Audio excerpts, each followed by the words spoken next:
So let's talk about Chef Kiss here. And Joey, let's start off with you. What you got this week, buddy? So, not to bring Bone to Pick into this, but Bob can vouch for me on this.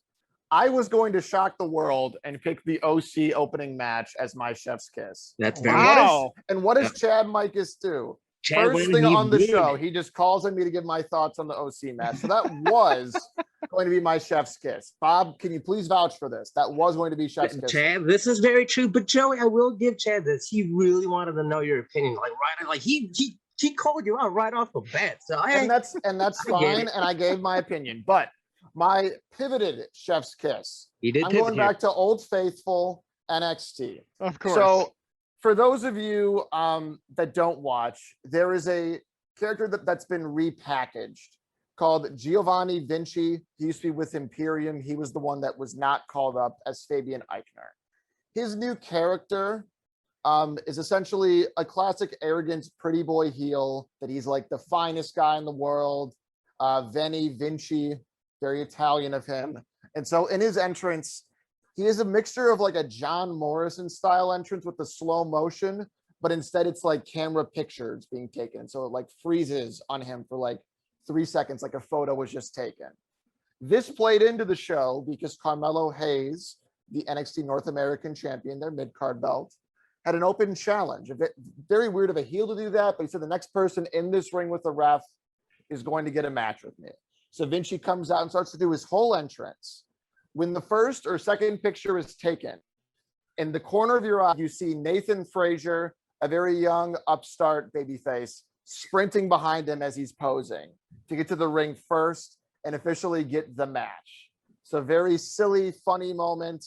And of course, Vinci is pissed and goes on commentary to sulk with Wade Baird, who of course takes his European heel brethren's side. Very funny.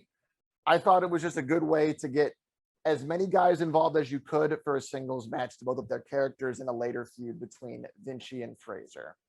Bob, what is your Chef's Kiss related to Impact? Yeah, correct. I'll keep it with the Impact vibe or the Impact theme here, guys. On this week's Impact, we got to see PCO taking on Doc Gallows in the main event. They fought in a Derby City street fight. So another weapon match that I enjoyed this week. It was a fun match, guys. I'll try to do my best to depict the match. There was a scene in the match where what was it? It was PCO. He set up a couple chairs standing up, and then he put Doc Gallows on top. He laid him on top of the chairs. He went on top, and Doc Gallows was able to throw him off on top of the chairs, similar to how Aleister Black and Adam Cole from that one takeover where Adam Cole went back first on the chair standing up. Oh, brutal spot. But again, Philadelphia, Bob, is what you're referring to. Thank you. Yeah, similar spot, but again, there were 5 chairs in the ring. I think Cole only took it with 1 chair. So PCO went on top of the chairs. Nasty spot. The finish of the match saw PCO destroying the canvas of the ring. He exposed the wooden planks of the ring, and I believe it was a chokeslam from the top rope. He gave Doc Gallows, and he broke the ring that way. And he got back up.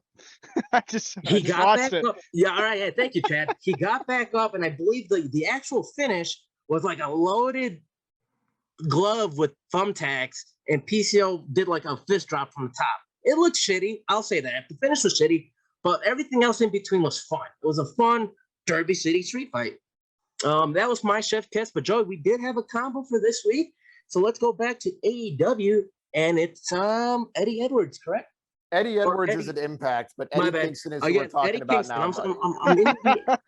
Last week he's talking about French kissing guys. This week he's changing companies. Bob, I don't know what you're putting in the pasta this week, Bob, or the chili, but change it up for next week's Chef's Kiss.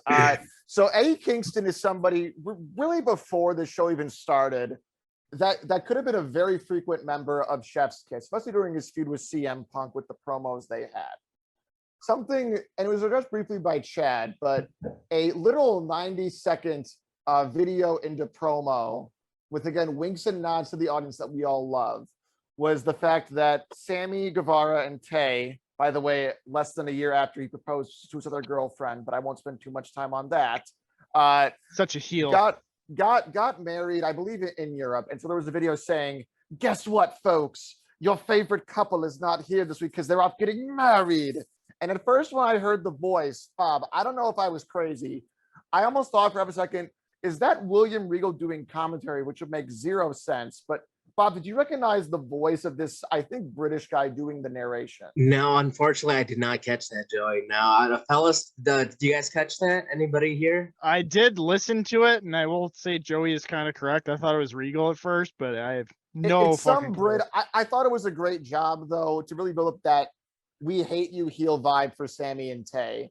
And then all of a sudden we hear Eddie's voice, and he's even holding a mic in his ear to say, "Boys in the back, can we cut this? My gosh, this is a wrestling show. Why are we seeing this?" Mhm. And then he goes, "Congratulations, you're getting married."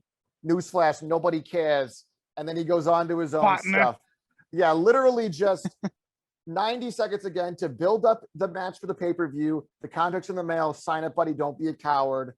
Oh, by the way, here's why we should hate you, because you're not coming to work because you're marrying this really hot girl that half the crowd and John Thompson in our group want to be with instead of you.